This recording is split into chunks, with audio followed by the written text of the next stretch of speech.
you love movies and movie discussions, you've come to the right place. Who am I, you ask? I am the Wiz! A lot of Monkey Man is going to be dealing with Dev Patel and how he directed the film. There are things that he did well, but there are also things I have to criticize on this. But as much as I do have to do some criticism of him, I think as a first-time directing, I think it was a good job. But I do think he makes some mistakes. The first thing I want to talk about is the visual aesthetic of the entire film. The film has this very dark, grungy, grimy, very destitute kind of feel. Or unless you're in the more palatial type of places, which looks like ominous and dark. He has that visual palette done very well in those scenes. It's not only dark looking, but it has kind of like a neon kind of feel to it and some fluorescent type of lighting that I think really works well with the harshness of the film. But when you have that harshness and when you have that dark feeling of the film, it really says to you through its visual language that this is going to be a very brutal, violent film. It's very harsh when you watch it. And honestly, Monkey Man can be very violent, can be very bloody. But unfortunately, the film only goes halfway with it. It really felt odd when I was watching this film, really asking myself, why did he pull away through certain scenes? There are certain scenes where he bites someone's nose off and you don't see the nose. There's scenes where he shoots somebody in the head, you don't see the shot. And I can't really understand why he went that way. If you're going to go brutal and visceral in this movie, go all the way with it. But he really didn't, at least in the first half of the film. Another thing about the first half of the film that I didn't like as well is what he did with the camera movement and the camera placement of the shots, especially in the action sequences. Now, I think he did this to show how chaotic and unprepared the main character was in these fights. But when you have a hard time seeing what is actually happening, or the camera is so out of whack and so chaotic that it's kind of hard to watch it at times, I don't think it really does a great job of showing the main character's plight and what he's going through, because that really is the only reason why you do something that chaotic. But then again, in the second half of the film, that's not there anymore. You can see the fight scenes clear as day. They're shot pretty well, and the fight sequences are actually executed very well. I think Dev Patel does a very good job in those scenes when it comes to fighting and looking the part of someone who can actually hold his own. But into the writing portion, which Dev Patel also co-wrote, I have to be honest, this film is pretty formulaic when it comes to the actual cadence of a revenge thriller, which is fine. But he also sprinkled in a lot about politics and spirituality, which I don't think really added much to the film. In fact, it kind of distracted to the main point of the film. And I think this is especially true towards the end of the film where he's hiding out in this monastery or in this place with this spiritual people.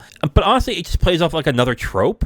It doesn't really do anything emotionally or thoughtfully in that end. It just ended up being so this is where he picks himself back up and begins to really fight, which is like, okay, cool, I guess. I think this film is strange in a number of ways. I think overall, when it comes to the direction of the film, Dev Patel did a decent job. I think he made some mistakes that, honestly, some first-time directors do. They either get overly ambitious or they try and do too much. But I think he just stuck to the fundamentals. He just made it a revenge thriller. He cut the fat out a bit and just turned it into a really tight hour and 40-minute movie just about revenge, or even an hour and 30-minute movie about revenge and violence, and has a bunch of brutal fight scenes and stuff like that. I think this could have been a better film, but because he tried to do a little too much and he tried to do more with it than I think that was really necessary, I think it holds the film back. I don't think it's a bad film, but I don't think he necessarily hit the mark of what he wanted to do. This would probably been a film that if he was in his third or fourth film, that would have been a very good thing to try out and to get all that stuff in there in a more cogent way. But honestly, I find myself saying the fights were good, the story's not good. It's kind of a wishy-washy kind of feeling I had at the end.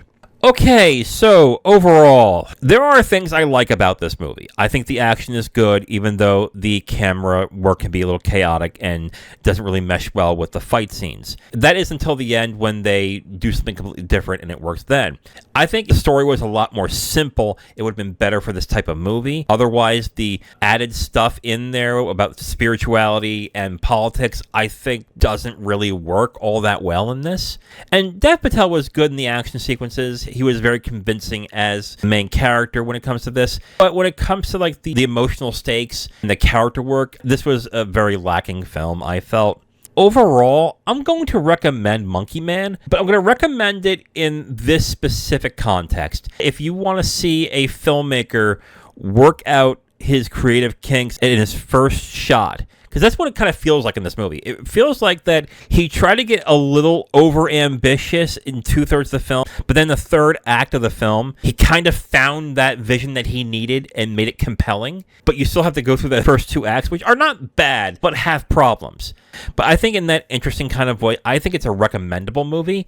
Is it a great revenge action thriller? Not really. It really isn't. I think it made some unfortunate mistakes as it goes by, but I enjoyed it, even though I found myself questioning a lot of the decisions that Dev Patel made in this movie. So overall, I will recommend Monkey Man, but I would say watch this if you are in the mood for a revenge thriller and you've already seen all the John Wicks and all the staples of those types of films. Check it out on Amazon Prime. Now, if you want my full review on this movie, you can go to my website at IamTheWiz.com. You'll have my full written review right on the site, along with a link to the video that has this review that you've just listened to. Okay, so on Tuesday before Thanksgiving, I'll be reviewing Hannah and Her Sisters. During the Thanksgiving holiday, I will not be having any new reviews, but I will be doing the Star Trek recap that week. So if you are interested in that, that will be on the feed, probably either Thursday or Friday. So the Tuesday next, which is December 3rd,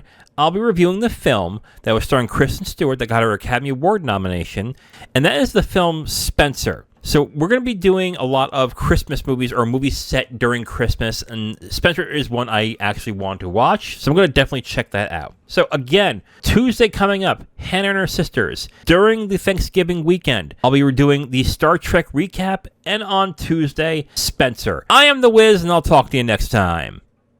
Bye.